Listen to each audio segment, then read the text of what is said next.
Hello and welcome everyone to my introduction into JavaScript and game programming.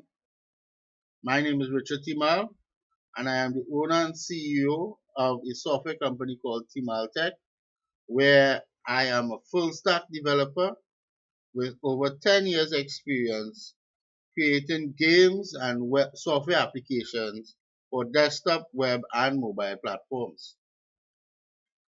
So before I go into the objectives of this course, let's talk about the previous knowledge that I expect you to have. And the answer to that question is none. This course is designed for the absolute beginner. But if you do have some coding experience, don't fear, because my approach to teaching programming is well suited for the beginner and the experienced coder alike. What do I mean by this? I mean, I take a non-linear approach.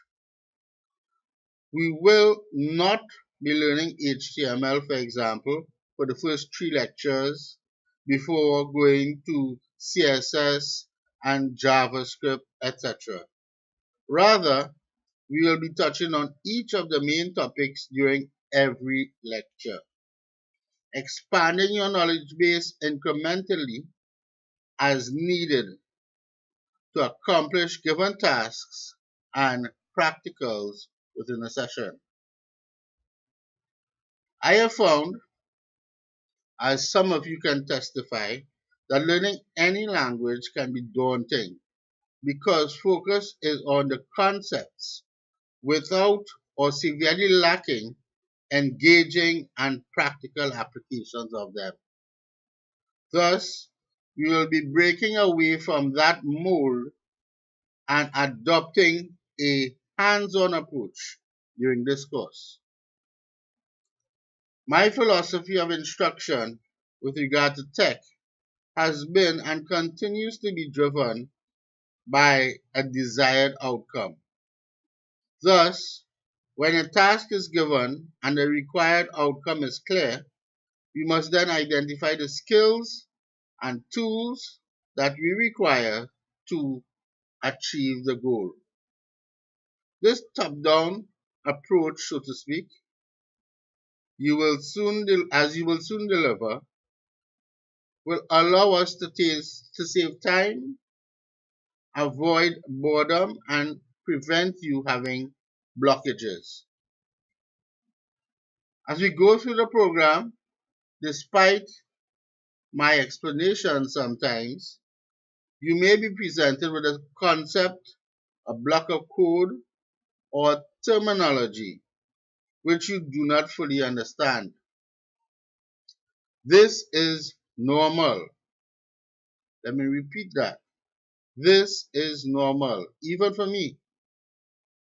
The key to overcoming this is to focus less on the thing itself and more on its effect.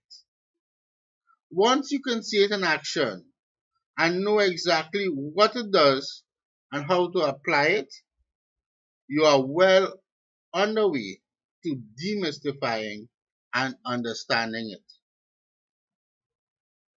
Whew. So that was a bit of a mouthful, wasn't it? Kudos to you, congratulations if you've gotten it this far and have not fallen asleep. And to reward you and to re-engage those who have fallen asleep, I thought I'd give you a sneak preview of the game we hope to build, well, we will build together by the end of this course. It is a game called Space Invaders, and for those of you like myself, old enough to have gone to the arcades and so to play this game, this will be a welcome blast from the past.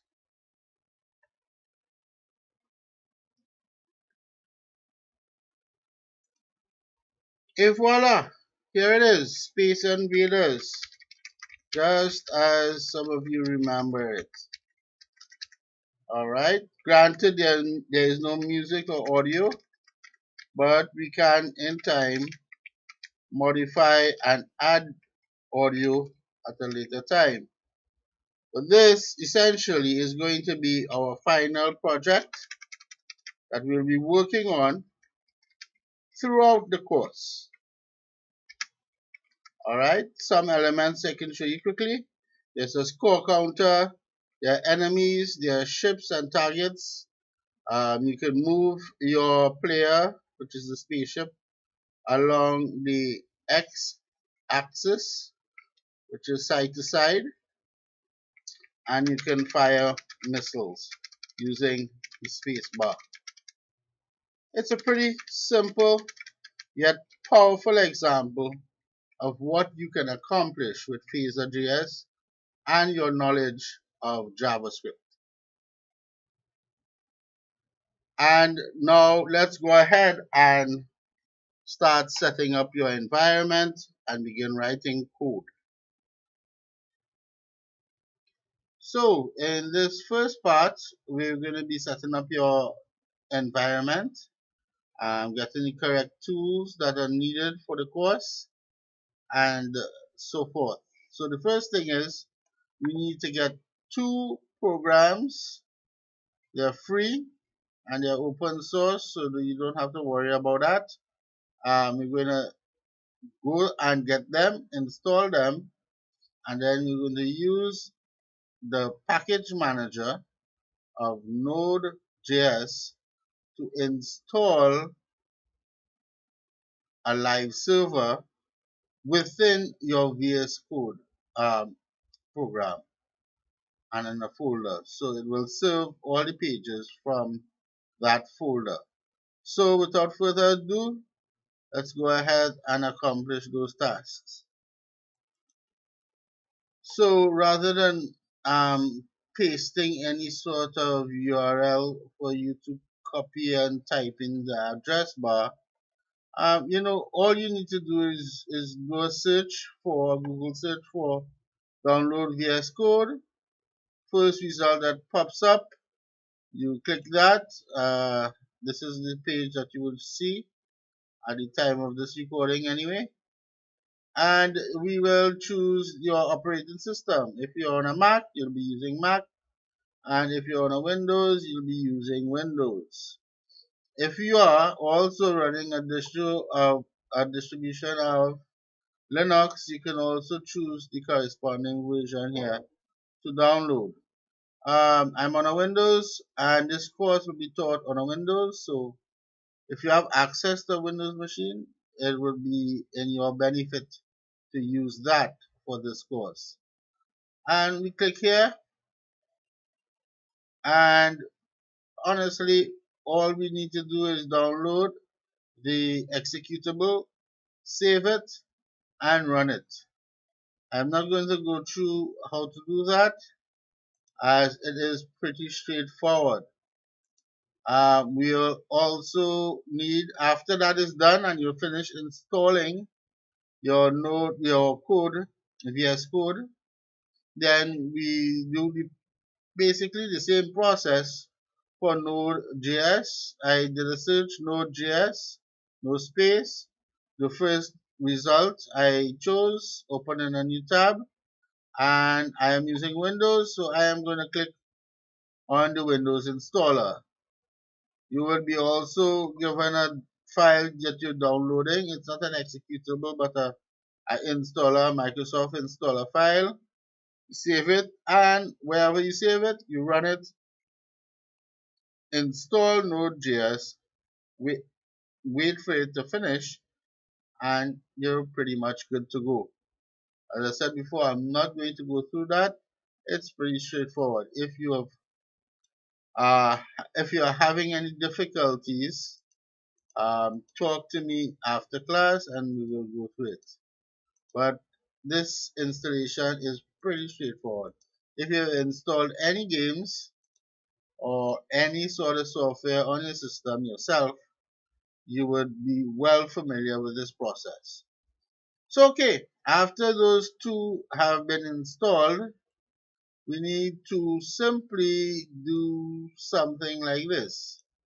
We need to cancel, just close this off. All right, so let's go ahead and create a directory, a working directory for our classwork, and I'm choosing my desktop here simply because it's easy to access. So I will right click, I go to new folder. I'm going to give it a name. You can give it whatever name, but I'm giving it JS Programming, JS programming. There we go. Now, when you installed Visual Studio Code, something happened to your context menu. What is your context menu? It is that menu that pops up when you right click on an item or even the desktop. This is a context menu. So let's look at the context menu now. When I right click on a folder, you see this has been added when you install VS Code. Open with code. So let's click that option. So it opened up Visual Studio Code. I look at my this is what we would call the file explorer, and we see that the folder name that we just created is here.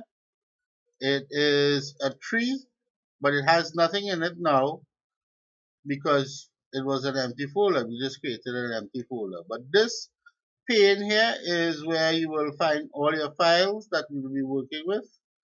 And in this section, we will be doing our editing. So this will be the editing or the editor section, and this will be the file explorer.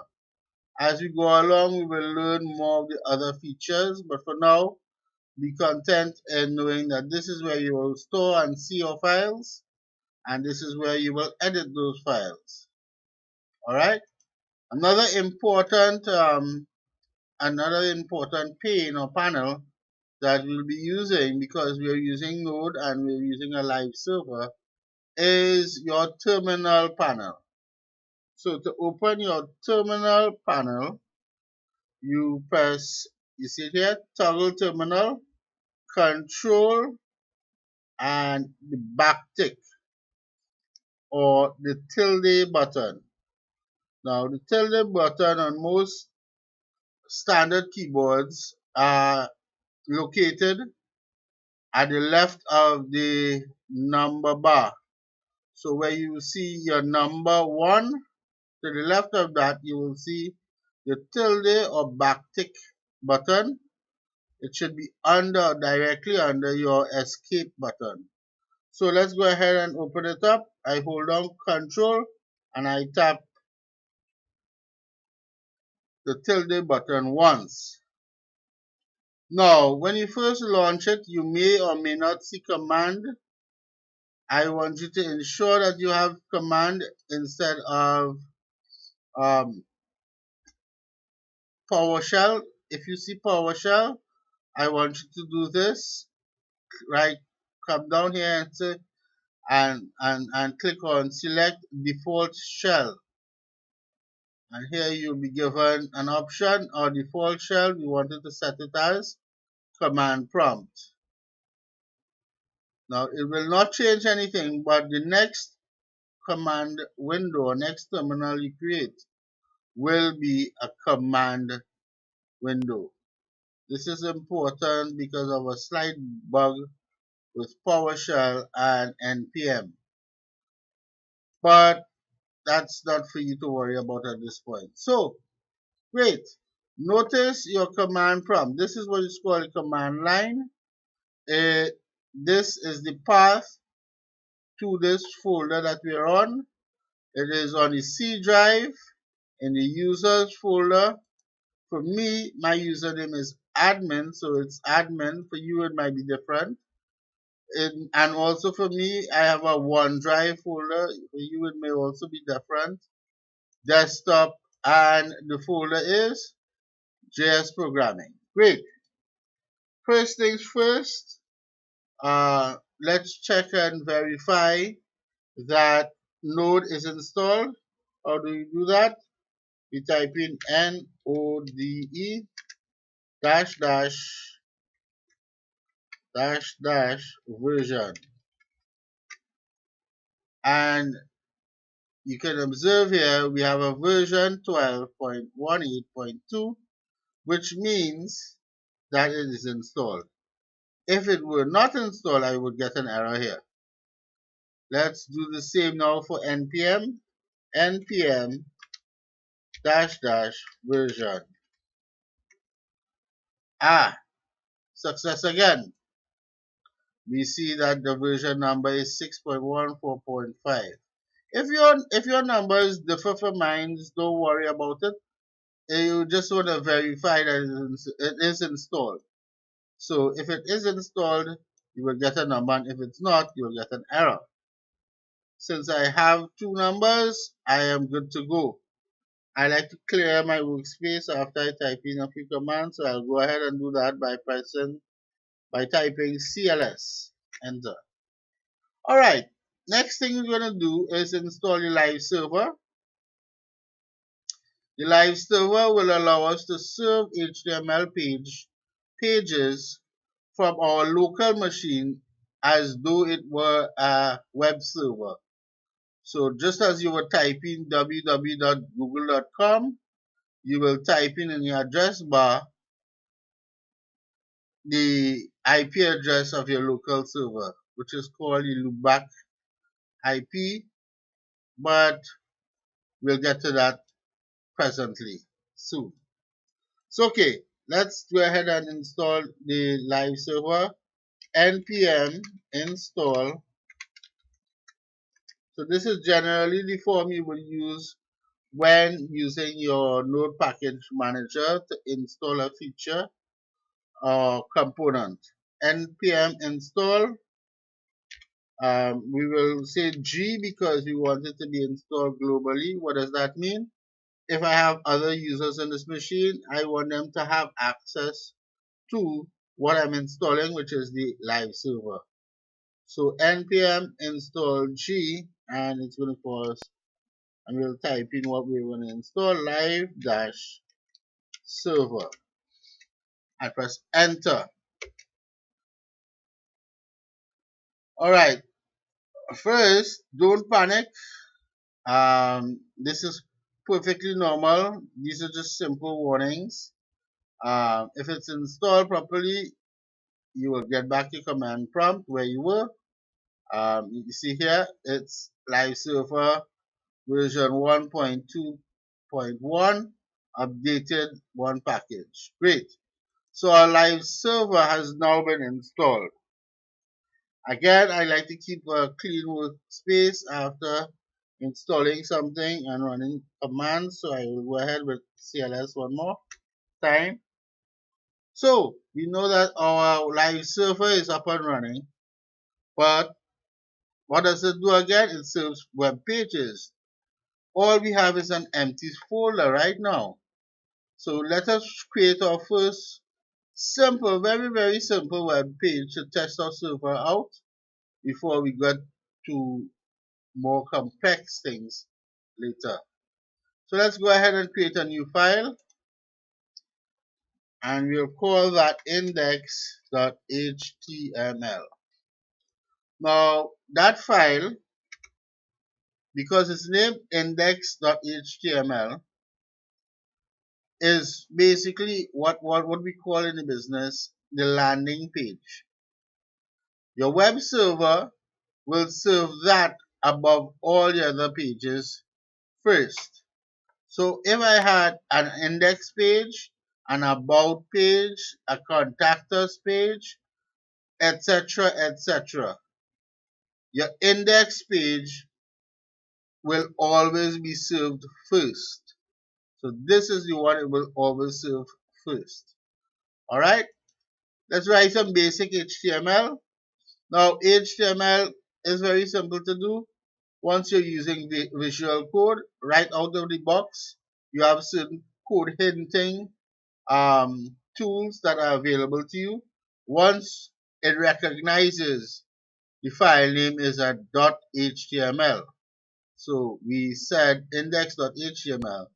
Code, Visual Studio Code recognizes it as being an HTML document and provides very valuable and time-saving code hinting and code completion functionality.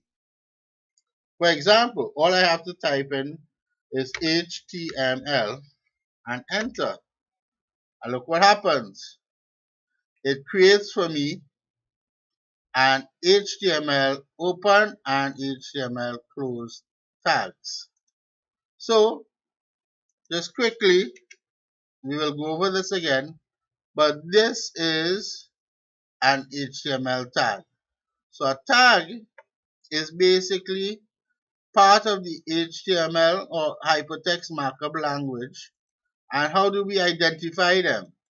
Well, tags are preceded by a left arrow and it begins with a left arrow, the tag name, and ends with a right arrow. This is an opening tag. How does it differ from the closing tag? Can you tell? One way. The closing tag has a forward slash. Right? So now you will know to identify what's an opening tag and a closing tag. When you open a tag, it is best practice and good form to close it right away. And that way you won't forget, because all opening tags must and should have a closing tag. Otherwise you could get unexpected behavior and even errors. So rule of thumb, opening tags must have closing tags. As a matter of fact, I want to highlight that point by typing it in. So opening tag HTML, closing tag HTML, and in between here I'm going to type some text, which is opening tags must be terminated by corresponding closing tags. Great. Now I've just made a change. The file was empty before. I've just made a change. I've added an opening tag and a closing HTML tag, and I've included some text in between. Notice what happens here. When you've made a change to an HTML file or any file you're working on inside of Visual Code, you will observe that the X turns into this solid circle here. That means that the file or the changes have not been saved. So you need to go ahead and save them to see any sort of changes in the front end. How do we do that? We say File, Save. Now, we'll be doing this quite often, so it is advised and advisable to learn the keyboard shortcut. So save is Control and S. If you're on a Mac, hopefully you're not, it will be Command and S, right? So Control S, and notice this circle has gone away. Great. We have a file, HTML file. It is in my folder. It is in my workspace. I have made changes to it. It is a valid file. How I know it's valid? Because there's an open HTML and a closed HTML. It is not just an open one. It has a matching closing end tag. Alright? And so now let's serve this up using our brand new live server. How do we do that? In the terminal window now, we go back and we say live-server, and you know what? We'll just use the default port, hit enter. See what happens? It automatically brings up our browser or default browser. If your default browser is Firefox or Windows Explorer, I'm sorry, Internet Explorer, and yeah, it's serving it up. So here we have our page. Opening tags must be terminated by corresponding closing tags. Can you observe something? Is there a difference between our editor and our output? Yes, the HTML is not shown. That's because tags are instructions to your browser. They're not your content. Do not form part of what we call the content of your website or web page. So they are more or less instructions. This HTML tag is telling your browser the content within is going to be hypertext markup language or HTML. All right. So okay, guys. At this point, we're going to leave it here. Um, this video was intended as a preparation video for the actual live Zoom meeting, for which you will be given an invitation. But before we go, I just want to make sure you understand what took place and what was accomplished so far in preparation. You had a brief overview of the course. You were treated with an example of the game we hope to build at the end of the course together. And we were able to download and install the tools that we are going to be requiring throughout the course. And we not only use them to create an environment with a live server, but we were able to serve up a very, very simple HTML page.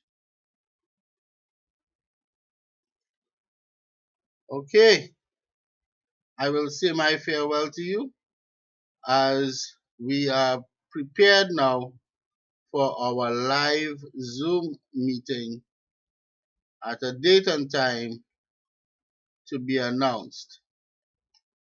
Thank you and happy gaming.